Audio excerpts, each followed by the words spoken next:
Hey, welcome to All Things Social Security.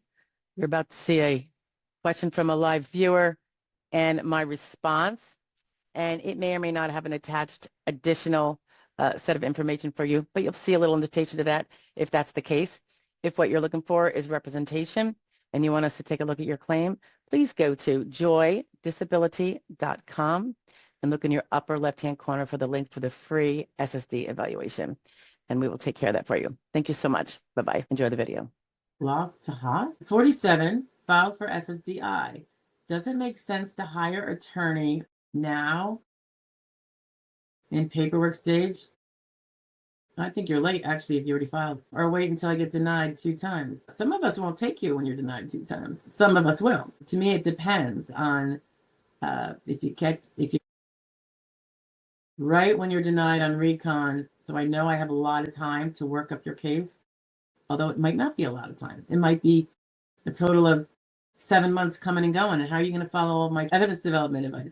So you should get somebody now. At 47, you might have troubles getting somebody. It really depends on your impairments. Spondylosis, I would say most people probably have that, so that itself isn't going to do it for you. Migraines, are you incapacitated? Are you on Botox? Is it 15 days a month? Migraines should pull the date if they're proven and their frequency, but they don't. So I'm just saying, from a practical standpoint, I know the way if you are hospitalized all the time with migraines because you get dehydrated and they're intractable, possibly. But otherwise, it's something that they try to ignore. And it burns me up because I think when someone's having an actual migraine, not those annoying headaches that feel really bad, they are incapacitated. They're in the dark. They're in the cold room, quiet, possibly vomiting, feeling nauseous, phonophobia, and there's no possible way they could do even the most simple 3rd grade sedentary job because they're in bed in the fetal position with something over their eyes. Knees, PFS, IBS, PFS. What is your PFS? IBS is obviously irritable bowel syndrome. I think you probably have a tough case, but that's just based on what you said here, which is next to nothing. So if you can get an attorney now, I would do it, definitely, because you might have troubles later.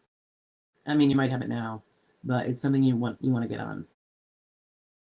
My opinion, of course, lost to hot. Am I saying that right? It's hard in your 40s. It really is. It really is. Because you could have very, very good evidence and it all comes together and get your art. You have to prove that you cannot do a sedentary job or anything above that. So you have to prove less than sedentary. You almost have to prove, usually it's so clear that you would be not able to work full time. Even if you could work sporadically here and there, the lack of attendance or off task time would be so great. But the trouble is, half the stuff we're talking about happens at home and it's not objectively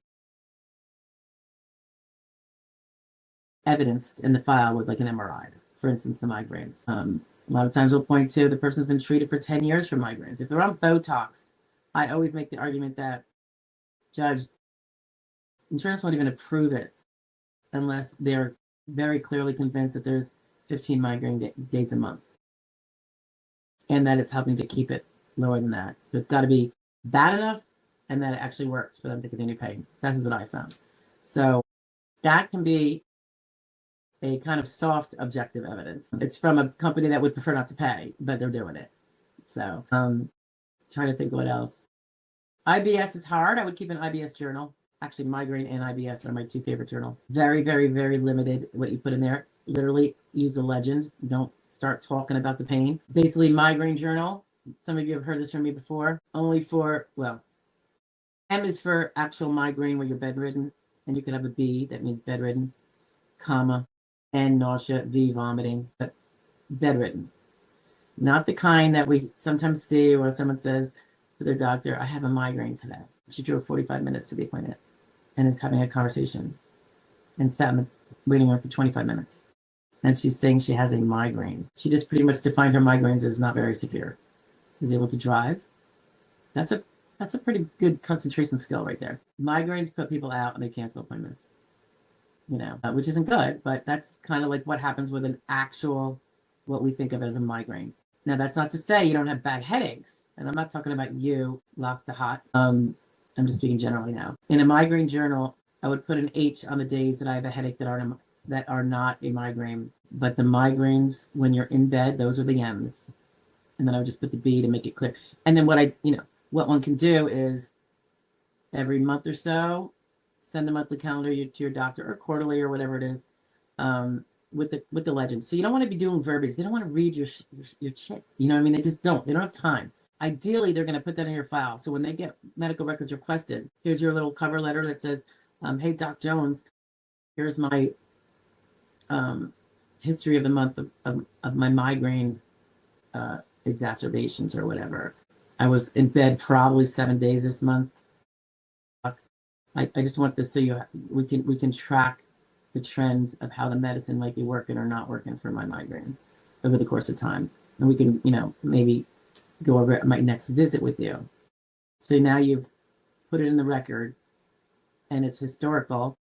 Like a year from now when the judge sees it, it's not like you're just on the stand suddenly claiming you have this degree of whatever. It's actually, you actually gave specifics back then.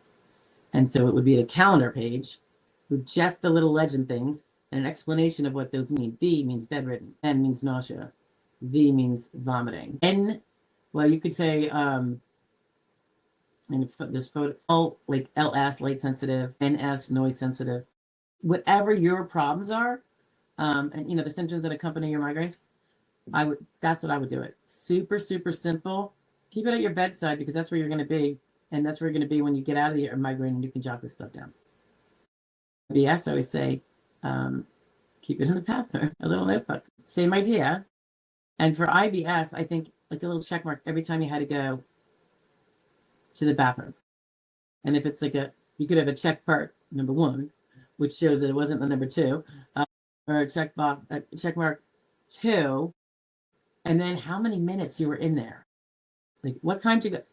I mean, it's a little more complicated with the IBS. Ideally, you can give the times a day, but that's a pain in the rear. You could just have it morning, AM, check mark 2, 25 minutes, 25 M's, 25 minutes. So you were in there for 25 minutes dealing with this IBS symptom. Number 1 goes probably as fast as anybody else. So the only reason of putting the number 1 down is to know that when you add the 2 together, that's a lot of off-task time. That would be arguably intolerable to any employer, particularly when you're just starting with, and you wouldn't get past the probation period. Okay. Keep at it, lost to hot, but I would get an attorney as soon as you can. I'm very biased in that way, as you know.